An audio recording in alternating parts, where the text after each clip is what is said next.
我是静安疗养院唯一的男护工，上一任男护工和我交接完工作后，临走前盯着我看了很久，那眼神很奇怪，像是羡慕又像是怜悯。最后他只留下了一句话：别相信这里在救人，他只是在养东西。说完，他拎着包头也不回的走了。我一个人站在值班室门口，半天都没缓过神来。其实从接到录用电话开始，我整个人就一直是懵的。我学的是康复护理，毕业后投了10几份简历，不是石沉大海，就是工资低的离谱。静安疗养院是唯一一家主动给我开高薪的，底薪高，奖金高，包吃包住，还是单人宿舍。说实话，像我这种刚毕业的新人，根本没有挑挑拣拣的资格，所以即便来的路上我就觉得这地方有点偏，也没多想。直到我真正进了大门，我才发现不对劲，这地方不像疗养院，更像一个戒备森严的私人机构。高墙、铁网、电子门禁，路口和拐角到处都是监控，门口站挡的也不是普通保安，而是清一色身材结实的女安保。而且从我进门到办手续，我几乎没看到任何男性，除了我和那个上一任。负责接待我的是护士长林兰，她30出头，穿着剪裁利落的白制服，头发盘得一丝不乱，走路的时候高跟鞋踩在地上，声音很脆。她看起来很干练，也很漂亮，那种漂亮不是温柔的，而是带着一点压迫感。沈岩对吧？是。她一边翻我的档案，一边淡淡看了我一眼。从今天开始，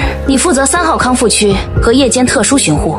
我愣了一下，特殊巡护。林兰把档案合上，语气很平静。等会儿你交接完就知道了。说完，他带我去了值班室，然后我见到了上一任男护工周琦。第一眼看到他的时候，我差点没认出来这是个20多岁的男人，太瘦了，真的太瘦了。他的脸颊往里塌着，眼窝发黑，皮肤蜡黄，嘴唇干得像裂开的纸。一件工作服穿在他身上，空荡荡的像挂在骨架上。可他个子很高，肩骨也宽，如果不是瘦成这样，他本来应该是个很壮实的人。我下意识地看了他几眼，然后心里冒出一个念头，这个人不像是单纯累的，更像是被什么东西硬生生吸干了。周琦和我握手的时候，手指冰得吓人，他没有和我多寒暄，只是把工作记录钥匙、门禁卡和几个注意事项交给我，说话也很简短。3号康复区的人不要单独带出楼层，晚上10点以后非通知不要开门，后区治疗楼不允许进。我听得有点莫名其妙，为什么？周琦抬起头看了我一眼，那双浑浊的眼睛里好像有什么东西轻轻抖了一下。因为你进去了，就很难当作没看见。我还想再问，林兰已经站在门口催我了。交接完了吗？周琦没再说什么，他把最后一份登记表递给我，沉默了几秒，才说出那句让我一直记到最后的话：别相信这里在救人，他只是在养东西。他说完就走了，我盯着他的背影，心里有些发毛。可说到底，那时候我也只是觉得他精神状态不太正常，毕竟瘦成那样，离职前说些怪话，好像也不奇怪。我在桌前坐下，想把自己的东西收拾进抽屉，拉开最底层抽屉的时候，我看见里面压着一份没带走的员工体检档案，是周琦的。我本来没想偷看，可看到名字后，还是忍不住抽了出来。档案上的年龄让我一愣，24，和我一样大。我皱了皱眉，继续往下看。入职时间1个月前，我手指顿了一下，再往下是一张入职照片，照片里的周琦穿着无袖训练服，肩背宽阔，手臂线条紧实，笑得很阳光，那种状态说他是健身房教练我都信。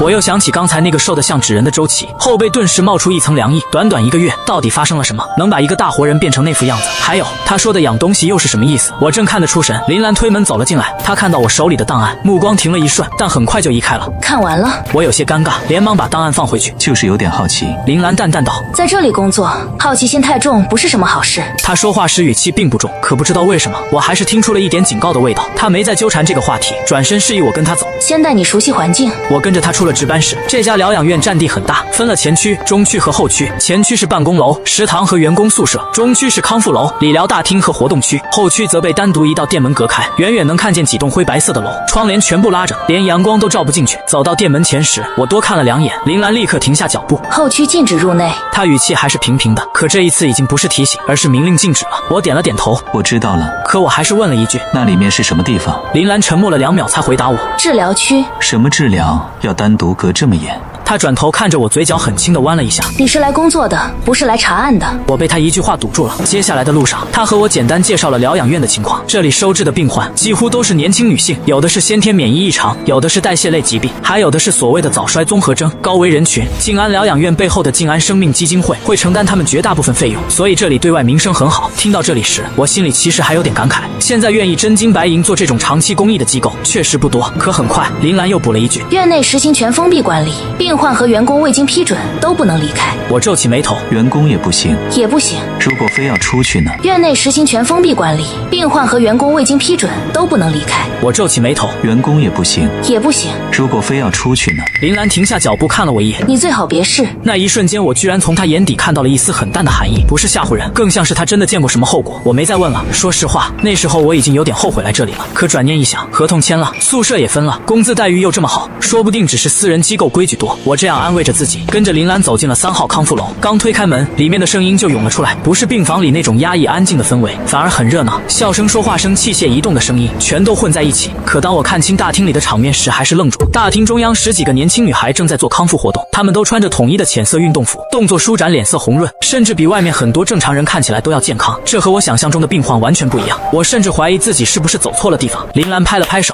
集合一下。那些女孩纷纷停下动作，朝这边看过来，几十道目光齐刷刷落在我身上。那一瞬间，我竟然有种说不出的不自在。她们看我的眼神，不像在看新来的护工，更像在看一件突然被送进来的新鲜东西。她们看我的眼神，不像在看新来的护工，更像在看一件突然被送进来的新鲜东西。林兰把我带到前面，介绍道：“这是新来的男护工，沈岩以后负责你们活动陪护和部分夜间照护。”话音刚落，下面立刻响起一阵带着笑意的声音：“沈护工好，欢迎沈护工，终于换新的了。”最后那句声音不大，可我还是听清了。我下意识抬头去看，说话的是一个扎着马尾的女孩，她皮肤很白，眼睛很亮，笑起来两边都有浅浅的酒窝。见我看过去，她还朝我眨了眨眼，我有点不自在，只能简单打了声招呼：“你们好。”女孩们笑得更明显了。林兰在旁边看了我一眼，神色有些意味不明。今天先做适应性训练，沈岩，你陪他们做一遍流程。说完，她就站到一边去了。我深吸一口气，只能硬着头皮上。活动流程其实不复杂，拉伸、平衡训练、轻器械协同动作，我在学校里都学过，也做过实习，所以带起来不算吃力。可问题不在训练本身，而在这些病患看我的眼神，实在太不对劲了。我每做一个示范，他们的目光就跟着移动，我走到哪，他们看向哪。那不是普通病患对工作人员的好奇，而是一种更直白、更灼热，甚至让我隐隐发麻的注视。那不是普通病患对工作人员的好奇，而是一种更直白、更灼热，甚至让我隐隐发麻的注视。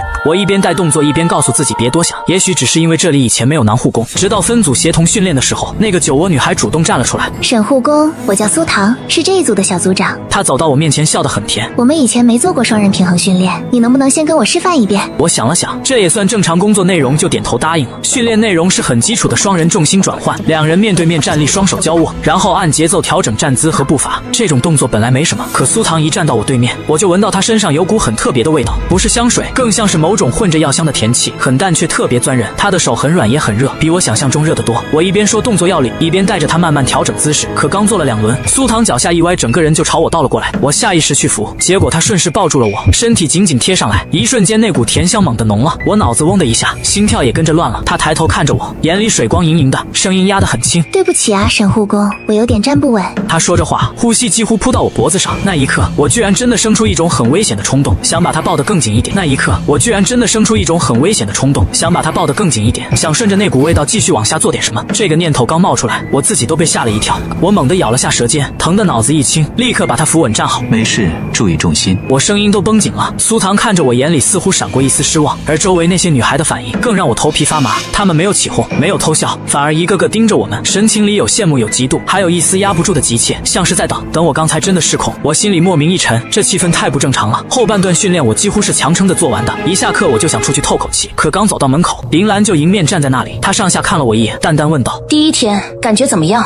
我犹豫了一下，挺特别的。林兰笑了一下，慢慢习惯就好了。她这句习惯让我心里很不舒服，可我没法细说，总不能告诉她自己刚才差点对病患起了不该有的念头吧。林兰看我不说话，也没继续追问，只是带我去了食堂。食堂分病患区和员工区，路过病患区时，我又闻到了苏糖身上那种味道，而且更浓。我看到窗口那边有人正给病患们分发一种乳白色的汤剂，那股甜里带药的气味就是从大桶里飘出来的。我正想过去看看，林兰忽然伸手拦住了我。员工餐在这边。我正想过去看看，林兰忽然伸手拦住了我。员工餐在这边。他带我进了另一边。员工区的伙食非常夸张，海参粥、乌鸡汤、羊排、炖盅，还有各种补品。说实话，这已经不是普通食堂的标准了。林兰坐在我对面看着我吃，多吃点，夜班体力消耗大。我被他看得有些不自在，只能埋头扒饭。可他那句多吃点，配上周琦那副被掏空的样子，莫名让我没来由的发冷。吃完饭后，林兰告诉我，今天白班工作结束，可以在院里转转，但不要去后区，也不要靠近外围大门。我点头答应，可他刚走，我还是一个人在院里慢慢逛了起来。天色还没完全黑，院里却安静的过分。白天那些女孩像突然蒸发了一样，一点影子都看不到。风从树缝里穿过去，吹得路边指示牌轻轻作响。我一个人走着，不知不觉就靠近了后区店门。远处那几栋灰白楼在暮色里显得更阴，而且越往那边走，我越能听到一些若有若无的声音，很倾向压抑着的喘息。我停下脚步，仔细听了听，脸色一下就变了。那不是单个人的声音，更像是一群女人同时发出的低喘和呻吟。我后背一阵发麻。这里是疗养院，后区是治疗楼，可为什么会有这种声音？那些白天消失的病患是不是都进了那里？他们在做什么治疗？脚，好奇心一点点把我的脚往前推，好奇心一点点把我的脚往前推。我走到店门附近，正想再靠近一点，肩膀忽然被人重重拍了一下，我吓得一激灵，猛地回头，2个女安保站在我身后，脸色都很冷。沈护工，后区禁止靠近，你不知道吗？我连忙解释说自己是新来的，只是随便转转。其中一个安保上下打量了我一眼，眼神非常不友善。再有一次就不是口头警告了。他说完这句，另一个安保已经盯着我，直到我后退了好几步，他们才把目光收回去。我心里发堵，只能回宿舍。宿舍是单人间，条件很好，独立卫浴、空调、书桌、冰箱一应俱全。可越是这样，我越觉得不对劲。像这种地方凭什么给我一个刚毕业的新人开这么高的待遇？总不能真是天上掉馅饼。我洗了的澡，躺到床上后却一直睡不着。白天苏糖贴上来的触感还在脑子里反复浮现，我越想甩开那画面越清楚，他的手，他身上的气味，他看我时的眼神，甚至还有后区那阵奇怪的喘息声，两种东西混在一起，让我心里越来越烦躁。不知道过了多久，门外忽然响起了轻轻的敲门声，咚咚咚，很轻却很清晰。我猛地坐了起来。谁？外面安静了1秒，才传来一个压得很低的女声。沈护工，是我，苏糖。我心里咯噔一下。沈护工，是我，苏糖。我心里咯噔一下，这么晚了，他来我宿舍干什么？我下床走到门边，却没敢立刻开门。你有什么事？苏糖的呼吸很急。你先开门，让我进去，我有话跟你说。我皱起眉头，凑到猫眼往外一看，呼吸差点乱了。门外的苏糖只穿着一件很薄的病号纱裙，脸颊潮红，额头有汗，长发散乱的贴在脖颈边，她整个人像刚从热水里捞出来一样，眼神湿得发亮。这一幕太危险了，如果被人看见我根本说不清，更何况白天我已经差点失控过一次，我根本不敢让她进来。有什么事你直接说，我不方便开门。门外沉默了2秒，接着苏糖的声音明显更急了。沈护工，求你了，你先让我进去。我握着门把手，手心全是汗，理智告诉我绝不能开，可他的声音听上去越来越不对，不是撒娇，更像是真的在压着什么极度痛苦的东西。哼，你到底怎么了？苏糖靠在门上，声音发颤。我发作了，如果今晚你不帮我，我会死的。听到这句话，我第一反应就是荒唐。什么叫不帮他就会死？疗养院里有医生，有值班护士，有抢救室，怎么都轮不到我一个男护工来救命？我咬了咬牙。你有事就去找值班医生，我不是医生。你有事就去找值班医生，我不是医生。门外顿时没声了，我以为他走了，可很快我就听见一阵细细的抓门声，像指甲一点点抠在木门上。沈护工，求求你，我真的不想死。他声音里已经带了哭腔。我站在门后，整个人绷得死紧。如果他现在只是普通病情发作，我不开门会不会真出事？可他这样子进我的房间，不管发生什么，我都完了。我犹豫了很久，最后还是没开。你去找护士长，找谁都行，别找我。外面的哭声越来越压抑，中间夹着急促的喘息。过了很久，那声音终于慢慢消失了。我后背已经出了一层冷汗。正当我以为他终于离开时，外面忽然又传来脚步，然后一只充血发红的眼睛突然贴到了猫眼上。我被吓得差点叫出来。苏糖死死盯着门里，声音像从喉咙里硬挤出来的一样。沈护工，你记住，我要是死了，是你见死不救。说完他转身就走，纱裙从走廊尽头一晃而过，很快消失不见。我站在门后，心跳快得发闷。那一夜我几乎没怎么睡。第二天一早，我刚走出宿舍楼，就看到楼下停着一辆院内急救车，2个医护人员抬着担架正往车上送人，白布从头盖到脚。2个医护人员抬着担架正往车上送人，白布从头盖到脚。我心里莫名一颤，快步走过去，林兰就站在一边，脸色有些冷。我喉咙发紧，还是问出了那句：谁出事了？林兰看了我一眼。苏糖，我只觉得脑子嗡的一声。他怎么了？夜间急性衰竭，抢救无效。他说得很平静，可我却一点都平静不下来。昨晚苏糖来敲门，说不让我救他，他会死。今天他就真的死了。我下意识想靠近担架，可林兰一把抓住了我的手臂。别过去，他力气比我想象中大得多。人已经走了，不要妨碍处理。我嘴唇有些发干。我就看一眼。不行。林兰这次拒绝得很硬，可就在医护人员把担架往车上抬的时候，一阵风吹了过来，白布被掀起了一角。那一瞬间，我整个人像被冰水从头浇到脚。白布下面那张脸根本不是昨晚那个丰润鲜活的苏糖，而是一张迅速枯缩下去的脸，脸颊塌陷，皮肤发灰，眼窝深陷，就像身体里的水分和血肉在一夜之间被什么东西全抽干了。那死状和周琦几乎一模一样。更让我头皮炸开的是苏糖的眼睛没有闭上，他直勾勾地睁着，里面像是凝着恨意，仿佛真的在怪我。风一过，白布重新落下，担架被推进车里，车门砰的一声关上，可我整个人还僵在原地。担架被推进车里，车门砰的一声关上，可我整个人还僵在原地。这绝不是普通死亡。苏糖昨晚说的话根本不是疯话，这个地方真的存在一条荒诞的可怕的规则，而我已经碰上了。林兰慢慢松开手，语气却依旧平静。今天上午你去理疗室帮忙。我猛地看向他。苏糖的死真的是急性衰竭。林兰脸上没有任何波动。院里的结论就是这样。可他昨晚……沈岩，他打断了我声音不高，却带着一点冰冷。有些事不是你该问的。那一刻我彻底闭嘴了，因为我看出来了，他知道什么，而且他不想让我知道。可问题是我已经看见了。按照排班，上午我要去2层理疗室协助，一进门我就闻到了那股熟悉的甜药味，比昨天更浓。理疗室里坐着10几个女孩，安静的有些反常。我一进去，她们全都朝我看过来，那眼神跟昨天一样灼热直白，还多了一点说不出的复杂。我硬着头皮点名安排理疗顺序，中途我试探着问了一句：苏唐的事你们都知道了吗？一个短发女孩抬起头：知道啊，他没撑过去。她说这话时语气平静的像在说今天下雨了。我皱了皱眉：你们不难过吗？旁边一个脸尖尖的女孩扯了下嘴角：在这里死个人有什么稀奇的？在这里死个人有什么稀奇的？她刚说完，旁边的人就立刻拉了她一下，她脸色一变，马上闭嘴。可就是这半句话让我后背发凉。什么叫死个人有什么稀奇的？难道这种事在这里经常发生？我还想继续问，理疗室门口突然传来脚步声，林兰带着几个穿西装的人走了进来，为首的是个50多岁的男人，头发梳得一丝不苟，脸上挂着很和气的笑。可他进门后目光扫过这些女孩时，我心里本能地生出厌恶，那眼神不像医生在看病患，更像商人打量货物。林兰站在旁边，语气恭敬：这是今天状态最好的一批。那男人笑着点点头，看来项目进展很顺利。他说着又看了我一眼：新来的。林兰点头：昨天刚到。男人笑得更深了：年轻不错。只是这句不错从他嘴里说出来，竟让我觉得说不出的恶心。他们在理疗室转了一圈，很快就走了。可那群女孩明显都紧绷起来了，好几个人脸色发白，手指都在发抖。我看在眼里，心里越来越沉。中途休息时，那个先前说死个人不稀奇的尖脸女孩忽然捂着肚子弯下腰，额头的汗一下就出来了。我连忙过去扶她。怎么了？她咬着牙，声音发颤：肚子疼，扶我去里面休息一下。我本来想叫护士，可她死死抓着我的袖子。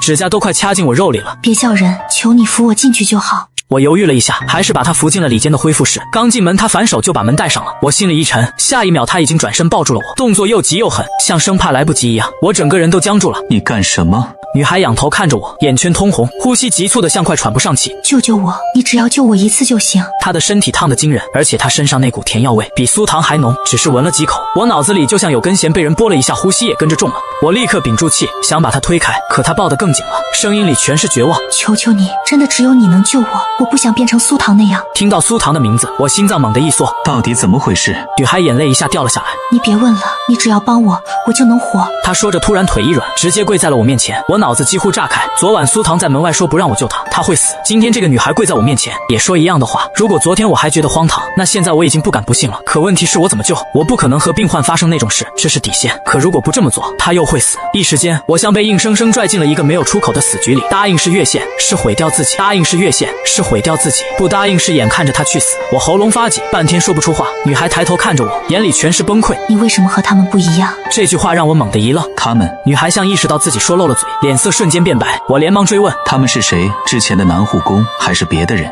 她嘴唇发抖，却怎么都不肯再说。就在这时，外面突然传来林兰的声音：都出来集合。女孩像被电打了一样，脸上的血色瞬间退了。她连滚带爬地站起来，冲我低声说道：我叫程雪，如果你还想活，就快离开这里。说完，她飞快擦掉眼泪，开门冲了出去。我一个人站在恢复室里，呼吸乱得不成样子。等我走出去时，那几个西装男人已经站在门口准备离开了。为首的男人回头看了一眼这些女孩，笑着对林兰说道：明天的展示会不要出差错。展示会？我心里一沉，疗养院给病患开什么展示会？这地方到底在搞什么？一整天我都心神不宁。晚上吃饭的时候，我几乎没怎么动筷子。林兰坐在我对面，看了我很久，忽然问了一句：你害怕了？我抬头看她，她的语气很平静，像是在问今天天气怎么样。可偏偏是这种平静让我更不安。苏糖到底怎么死的？可偏偏是这种平静让我更不安。苏糖到底怎么死的？林兰没回答，只是慢慢放下勺子。沈岩，你现在最该做的不是追问，而是管好自己，活到明天。他说完就端起餐盘走了。我坐在原地，心一点点沉到底。这不是安慰，更像提醒，甚至像某种带着期限的警告。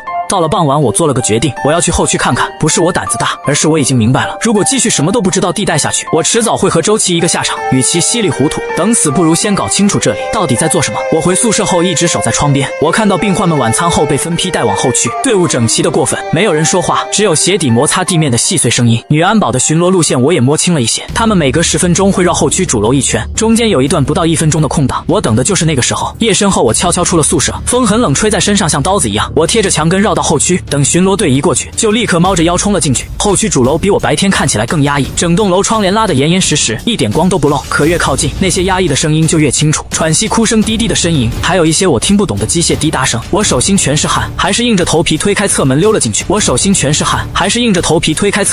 去。里面的走廊很长，灯光惨白，墙面光滑的像医院，又比医院多了一层说不出的冷。走廊两边是一间间房，门上挂着牌子治疗仪室、导入室、恢复室、行为矫正室。看到行为矫正室几个字的时候，我心里已经开始发沉，这哪里还是正常疗养院会有的部门？我贴着墙慢慢往前走，有几扇门没关严，缝隙里透出光，我下意识凑过去看了一眼，脸色瞬间白了。房间里几个女孩穿着单薄的治疗服，躺在束缚床上，手腕和脚踝都固定着，她们脸颊通红，眼神涣散，身体不断轻轻发抖。旁边有护士在记录什么数据，空气里全是那股浓的发腻的甜药味。我只看了一眼就不敢再看，赶紧继续往前1层、2层、3层。楼里声音越来越复杂，可越往上走，人反而越少。等我爬到6层时，周围已经安静下来，走廊尽头只有一扇厚重的金属门。而就在我准备过去看看时，楼梯口突然传来了脚步声，不止一个人，而且很近。我心脏猛地收紧，左右一看，赶紧推开旁边一扇门闪了进去。门里没有病床，也没有器械，而是一排排金属储物柜。房间冷得厉害，像开着低温设备。我屏住呼吸，蹲到最里面一排柜子后面，脚步声越来越近，最后停在了门口。门被推开，脚步声越来越近，最后停在了门口。门被推开，灯啪的一声亮了。那一瞬间，惨白的光从柜缝里透进来，我浑身都绷紧了。可真正让我差点魂飞魄散的是，我一转头，正对上一双瞪得滚圆的眼睛。那双眼睛我认识，是周琦。他就被塞在旁边那排半开的柜子里，身体蜷着，皮肤干瘪发黑，嘴巴微张，像是死前还在拼命喘气。我浑身血一下冲到了头顶，又在下一秒凉了下去。周琦死了，不是离职，而是死了。那一刻我什么侥幸都没了。这地方从来就没人能全身而退。外面的人开始说话，是2个女人。新来的那个还挺能忍，能忍有什么用？回春夜的诱导一上来，再正经也得废。上一个不是也装得挺像吗？最后还不是1个月就成这样了。他们说着发出低低的笑声，我牙关都咬紧了。上一个说的就是周琦，另一人把推车往里一推，声音里带着嫌恶。别废话了，先把这些旧料处理掉，明天贵宾就到了，不能让楼上留脏东西。旧料，我浑身发寒。接着我听到了塑料袋被展开的沙沙声，还有金属碰撞声，像刀具。我慢慢从柜缝往外看了一眼，2个穿护理服的女人正戴着手套从后排柜子里往外拖东西。2个穿护理服的女人正戴着手套从后排柜子里往外拖东西，拖出来的是尸体，全是男人，有的还穿着护工制服，有的穿着保洁服，身上无一例外全都瘦得只剩皮包骨。我胃里一阵翻涌，差点当场吐出来。那2个女人动作却熟练的可怕，像在处理一堆早就见惯了的垃圾。这批女孩子熟得不错，明天肯定能卖个好价。只可惜耗材太废了，废就废，反正外面缺钱的男人多的是，招一个死一个，又不是招不到。我听到这里，脑子里像有雷炸开。原来男护工根本不是来照顾人的，而是耗材，是他们维持那些女孩状态的消耗品。这他妈到底是什么鬼地方？我呼吸越来越急，生怕被听见，只能死死捂住嘴。那2个女人处理完几具尸体，推着黑袋子慢慢走了出去，直到脚步声彻底消失，我才像从水里捞出来一样，浑身发软的瘫在地上。我不能待了，必须马上走。可刚站起来，手机忽然震了一下，我吓得手一抖，差点把手机摔了。屏幕上只有一条陌生短信：快出去，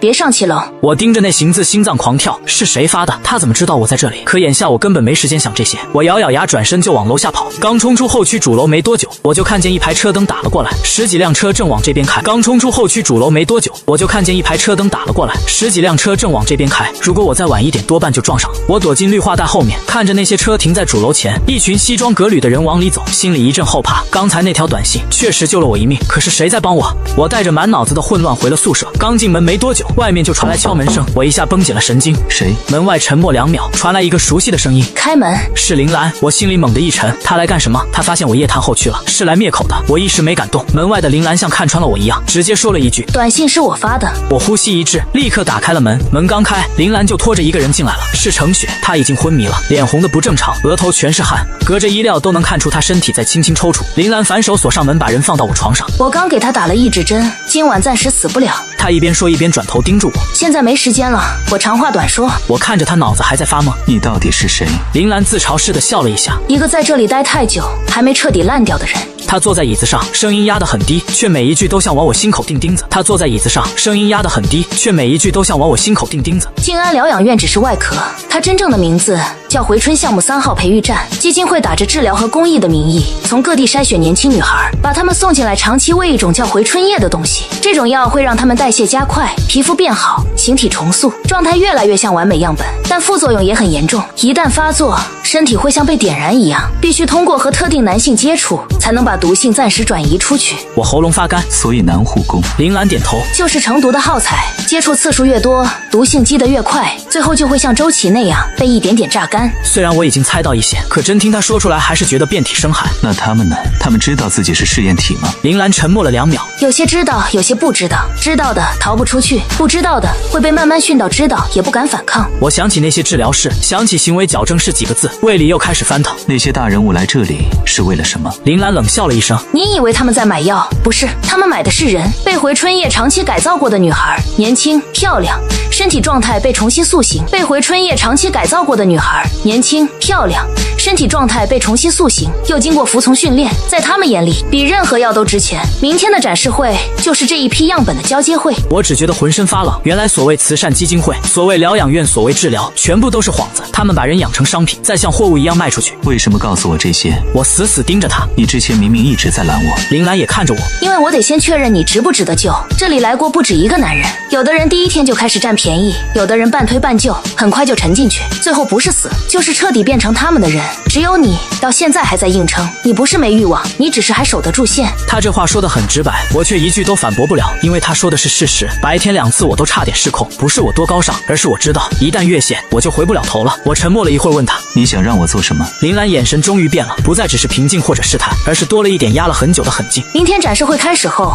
所有核心安保都会往礼堂集中，后区顶层资料室里存着这个项目这些年的名单、交易记录、治疗视频和资金流向。只要拿到那份资料，把它送出去，这地方就完了。只要拿到那份资料，把它送出去，这地方就完了。可我明天必须在下面盯流程，脱不开身，所以只能你去。我盯着他，你自己为什么不去？林兰笑了一下，笑意很冷。因为他们防的从来不是男人，而是我这种知道太多又不够听话的人。而且明天之后，不管项目成不成功，你都活不了。见过后区，知道这些秘密，你已经被判死了。他这句说得很平，可我知道他没在吓我。我已经看见周琦了，我知道他说的是真的。我缓缓吐出一口气。好。林兰点了点头，像是终于松了口气。他快速把明天的路线、门锁密码和注意事项都告诉了我。最后他起身走到门口，又停下。我忍不住问了最后一个问题：你为什么要做这些？你在这里的职位不低，待遇也很好，只要闭着眼，你完全可以继续过下去。林兰背对着我安静了几秒，在开口时声音低了很多。因为我姐姐就是第一批被送进来的人，她死在这里，而我是后来被招进来替他们擦血的人。他说完没有回头，所以这一次不是他们死，就是我死。门关上后，我坐在床边，半天没动。这一夜我也没睡，不是不困，而是根本睡不着。这一夜我也没睡，不是不困，而是根本睡不着。第二天一早，整个疗养院的气氛都不一样了。院里来了很多车，全是黑色的，低调却压迫感十足。窗户外我能看到一个个只在财经新闻和地方电视里见过的面孔，他们下车时脸上都挂着体面的笑。可我一想到后区那些治疗室和柜子里的尸体，就只觉得恶心。上午10点，林兰亲自来锁了我的宿舍门，她站在门外，语气平静：1个小时后，电子锁会自动打开，记住，只有一次机会。我隔着门应了一声。时间一点点过去，我站在窗边，看着那些人全部朝礼堂方向走去，直到最后一批安保也撤过去。走廊外终于安静下来，滴的一声轻响，门锁开了，我立刻冲出宿舍，朝后区跑去。一路上我几乎能听见自己心跳的声音。后区今天果然空了不少，但并不是完全没人。我小心绕过监控盲区，溜进主楼，一口气冲上顶层。按照林兰说的，资料室就在7层最里面。可我刚拐上最后一段楼梯，脚步就硬生生停住了。走廊尽头站着2个女安保，她们像早就知道会有人来一样，目光直接锁定了我。我心里咯噔一下，坏了，林兰给我的信息有偏差，或者说她也不知道这里还留了人。2个女安保没有废话，直接朝我冲了过来。2个女安保没有废话，直接朝我冲了过来。我只能咬牙迎上去。我以前学过一点防身和体能训练，可真动起手来，我才发现这2个女人根本不是普通安保，她们出手又狠又准，拳头砸在身上像铁锤一样。我刚挡住一个，另一个已经一脚踹在我肋侧，疼得我差点岔气。再这么打下去，我最多撑半分钟，可我已经没有退路了。后退是死被抓住，也是死混乱中。我忽然想起林兰昨晚说过的话：资料室门锁别输错，输错会触发防护程序。我当时问他什么防护程序，他只说一句：到时候你就知道了。想到这里，我心里猛地一狠，拼着肩膀挨了一拳，我直接朝门口扑过去，抬手就在密码盘上乱按了一串数字。下一秒，刺耳的警报声骤然响起，走廊顶上的喷口同时打开，大片白雾猛地喷了下来。那2个女安保脸色瞬间变了。麻醉罪气体。他们转身就想往外跑，我哪里还会放他们走？扑上去就死死抱住其中一个人的腰，另一个想来拽我，我又反手抓住他的裤腿。他们又踢又打，我硬是一声不吭，因为我在赌自己肺活量能撑得比他们久一点。白雾越来越浓，眼前开始发花，耳朵也嗡嗡作响。不知道过了多久，先是一个安保腿一软倒了下去，接着另一个也撑不住了。他们摔倒的瞬间，我几乎也到极限了。我连滚带爬扑到门边，手抖的几乎按不准数字。好在第二次密码对了，门咔嗒一声开了，我把自己摔进去，反手关门，趴在地上拼命喘气，肺像要炸开一样。过了足足半分钟，我才挣扎着抬头。房间不大，里面只有一台主机、一排柜子和几个加密硬盘。我冲过去打开电脑，插上事先准备好的 U 盘，屏幕跳出传输进度条，开始拷贝。就在这时，我手机响了，是林兰。我刚接通，她那边的声音就急得发颤。沈岩，快走！他们发现异常了，已经启动焚毁程序了。我心里一沉，猛地抬头，果然天花板角落的红灯已经亮了。下一秒，通风口里骤然喷出火焰，轰的一下，热浪扑面而来。我本能后退一步，额头上的汗瞬间就被烤了出来。再看屏幕，传输进度才刚到40%，还要多久？我几乎是吼出来的。电脑冷冰冰的显示预计4分钟，4分钟在这种火势下，4分钟足够把我烤熟了。电话那头的林兰声音发紧：别等了，先走，只要人活着还有机会。我盯着屏幕，脑子一片混乱。走，我能活，可这次一旦空手走出去，就再也不会有第二次机会了。那些女孩，那些柜子里的尸体，那些交易都会被这场火烧得一干二净，而我可能一辈子都得背着周琦和苏桃那双眼睛活着。我咬紧牙关，对电话那头说道：你到楼下去，如果我能考完，就把 U 盘扔给你。林兰那边安静了1秒，然后她低低骂了一句：疯子。接着她挂了电话。火越烧越大，墙边的塑料件已经开始融化，烟也一点点漫进来，呛得我眼睛发疼。我脱下外套包住手，扑过去把旁边能烧的东西往外拔，尽量给电脑腾出一点空间。进度条一点点往前爬，53%、60%，可火已经烧到了线路槽，天花板也开始发出噼啪的爆裂声。我只能尽量压低身体，不敢大口呼吸，浓烟一进肺咳嗽就会让我彻底失控。我死死忍着眼泪被熏得往下掉，脑子里却不断闪过这几天看到的画面：周琦蜡黄的脸，苏糖死死贴在猫眼上的那只眼睛，程雪跪在我面前发抖的样子，还有那些治疗室里被绑着的女孩。我忽然意识到自己已经不是单纯为了活命在撑了。如果只是活命，我昨天夜里就该想办法逃。可现在我站在这里，是因为我再装瞎一次，就真的不配再说自己